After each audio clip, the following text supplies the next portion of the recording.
Nagpur airport के brownfield विकास को लेकर सरकार की कैबिनेट से मंजूरी मिल गई है। मुख्यमंत्री देवेंद्र फडणवीस ने बताया कि इससे अंतर्राष्ट्रीय स्तर का आधुनिक एयरपोर्ट बनने का मार्ग साफ हो गया है, जिससे क्षेत्रीय विकास को गति मिलेगी। मला अतिशय आनंद आहे की नागपूर एअरपोर्ट हा एक ब्राउनफील्ड एअरपोर्ट म्हणून नव्याने डेव्हलप करण्याकरता मागच्या काळामध्ये महाराष्ट्र सरकारने एक टेंडर दिलं होतं। त्यानंतर त्याची हँडिंग ओव्हर आणि बऱ्याच प्रक्रियांकरता कॅबिनेटचं अप्रूव्हल पाहिजे होतं।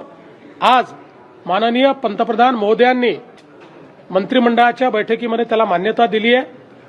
त्यामुळे नागपूरलाही आता एक अतिशय सुंदर अशा प्रकारचं ब्राउनफील्ड आंतरराष्ट्रीय एअरपोर्ट हे तयार करण्याकरता मार्ग हा मोकळा झालेला आहे। मी माननीय प्रधानमंत्री महोदयांचे आभार व्यक्त करतो।